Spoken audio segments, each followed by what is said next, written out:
Hello বন্ধুরা, তোমরা কেমন আছো? আশা করি তোমরা ভালো আছো, সুস্থ আছো। আর তোমাদের ভালোবাসায় আমিও খুব ভালো আছি। রেসিপিস অফ মৌমিতায় আজ আমি তোমাদের জন্য নিয়ে এসেছি একটা খুব সুন্দর আইটেম, মিষ্টির আইটেম। মিষ্টির নাম দানাদার। দানাদার এই মিষ্টিটার সঙ্গে তোমরা সবাই পরিচিত, এটা খুব জনপ্রিয় একটা মিষ্টি। তাহলে চলো দেখে নাও কেমন করে এই দানাদার মিষ্টি। শুরু করা যাক আজকের রেসিপি। বন্ধুরা, আমি প্রথমে তোমাদের দেখিয়ে দিই আমার আজকের রেসিপির জন্য কি কি লাগছে। চালের গুঁড়ো। এখানে আমি সেদ্ধ চালের গুঁড়ো নিয়েছি, তোমরা চাইলে আতপ চালের গুঁড়ো নিতে পারো। এখানে আমি 100 গ্রাম চালের গুঁড়ো নিয়েছি। আছে সুজি 50 গ্রাম, ডাস্ট চিনি, মিল্ক পাউডার, হোয়াইট অয়েল, ঘি, আর এখানে আমি 2 টেবিল স্পুন ময়দা নিয়েছি। এই স্পুনে 2 টেবিল স্পুন ময়দা নিয়েছি। তাহলে চলো শুরু করা যাক আজকের রেসিপি। বন্ধুরা, আমি গ্যাসের উপর একটা ফ্রাই প্যান দিয়েছি। গ্যাসের ফ্লেমটা আমি মিডিয়ামে করে দিয়েছি। ফ্রাই প্যানটা গরম হয়ে গেছে। এবার আমি এর মধ্যে অ্যাড করছি ঘি। ঘি দিলে যে কোনো মিষ্টির টেস্ট খুব সুন্দর হয়। এরকম ছোট স্পুনের 2 স্পুন ঘি আমি এই ফ্রাই প্যানের মধ্যে দিয়ে দিলাম। গ্যাসের ফ্লেম কিন্তু আমি মিডিয়ামেই রেখেছি।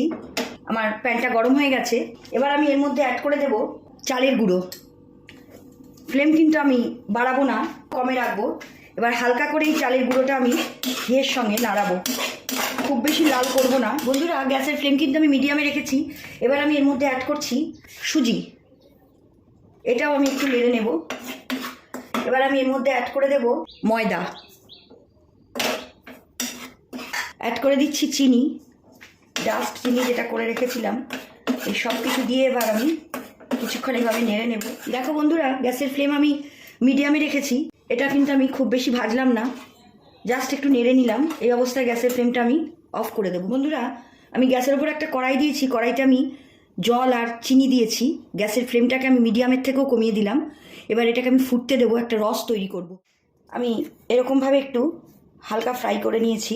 এবার আমি এর মধ্যে অ্যাড করে দেব মিল্ক পাউডার আর দেব হোয়াইট অয়েল। তোমরা ঘিও দিতে পারো, কিন্তু ঘি আমি প্রথমে দিয়েছি। এবার আমি এর মধ্যে অ্যাড করলাম হোয়াইট অয়েল। এবার এই সব কিছু দিয়ে আমাকে আস্তে আস্তে এটাকে মোল্ড করতে হবে। আস্তে আস্তে আমি একটু একটু করে জল অ্যাড করবো। জল, খুব বেশি জল একসঙ্গে দিয়ে দেবো না। আমি সব কিছু দিয়ে এভাবে মেখে নিয়েছি। এবার এটাকে আমি 15 মিনিটের জন্য রেস্টে রাখবো। রেস্টে রাখলে মিষ্টিটা খুব সুন্দর হবে। এই মোল্ডটা হয়ে গেছে। এবার আমি হাতে তেল মাখিয়ে নিয়েছি, তোমরা চাইলে ঘিও মাখিয়ে নিতে পারো। এবার এখান থেকে আমি দেখো এরকম করে গোল গোল করব। সাইজটা তোমরা তোমাদের আন্দাজ মতো দেবে, তবে এর থেকে বেশি বড় না করাই ভালো। হাতে তেল বা ঘি মাখিয়ে নেবে। এটা খুব সুন্দর একটা রেসিপি আর খুব টেস্টি হয় খেতে। তোমরা বাড়িতে কিন্তু অবশ্যই ট্রাই করো। তোমাদের আরেকটা দেখিয়ে দিলাম। এর থেকে বড় সাইজ কিন্তু তোমরা করবে না, এরকমভাবে সবকটা করে নিতে হবে। দেখো বন্ধুরা, আমি এইভাবে করে নিয়েছি সবকটাকে গোল গোল করে। এর থেকে বেশি বড় কিন্তু তোমরা করবে না, কেননা এগুলো রসে পড়লে আরও সাইজে বড় হয়ে যাবে। এবার এগুলোকে আমি রসে ফেলবো। কড়াইয়ের মধ্যে আমি জল আর চিনি দিয়েছিলাম। জল চিনিটা ফুটে রস হয়ে গেছে। গ্যাসের ফ্লেম কিন্তু আমি মিডিয়ামের থেকেও কম দিয়েছি। এখন আমি এগুলো একটা একটা করে এই রসের মধ্যে ফেলে দেবো। এটা খুব সুন্দর একটা রেসিপি, এটা তোমরা বাড়িতে অবশ্যই ট্রাই করো। দেখো আমি একটা একটা করে রসের মধ্যে এগুলো ফেলে দিচ্ছি। গ্যাসের ফ্লেম কিন্তু আমি এখন মিডিয়ামের থেকেও কমিয়ে দিয়েছি। এবার আমি এটাকে একটু ফুটতে দেবো। মাঝে মাঝে তোমরা এভাবে একটু নাড়িয়ে নেবে, নাহলে তলায় লেগে যেতে পারে, যেহেতু সুজি আছে। গ্যাসের ফ্লেম আমি মিডিয়ামের থেকেও কমিয়ে দিয়েছি। এটা কিন্তু ফুটছে। আমি মাঝে মাঝে এভাবে নাড়িয়ে দিচ্ছি যাতে তলাটা লেগে না যায়। পুরো রসটার গায়ে লেগে যাবে। ফ্লেম কিন্তু তোমরা হাই করবে না, মিডিয়াম টু লোয়ের মধ্যে রাখবে। দেখো বন্ধুরা, আমার এগুলো হয়ে গেছে। এবার আমি গ্যাসের ফ্লেমটা অফ করে দেবো। দিয়ে কিছুক্ষণ এই রসের মধ্যে আমি রাখবো। এখান থেকে তুলে এই প্লেটের মধ্যে রাখবো। এখানে বেশি লিকুইড রস ভালো লাগে না, দানাদারের রস এরকমই হয়। দেখো বন্ধুরা, আমি একটা একটা করে তুলে নিয়েছি। এবার আমি বাটিতে একটু চিনি নিয়েছি। দেখো তোমরা আমি কি করছি। আমি এরকমভাবে একটা করে মিষ্টি তুললাম, তুলে আমি এই চিনির মধ্যে দেব। তোমরা তো দানাদার খেয়েছো, দানাদারের গায়ে চিনি থাকে। এই দেখো এইভাবে আমি একটা একটা করে বাটিতে দিয়ে চিনি মাখিয়ে নেব। দেখো বন্ধুরা, কি সুন্দরভাবে তৈরি হয়ে গেল আমার দানাদার মিষ্টি।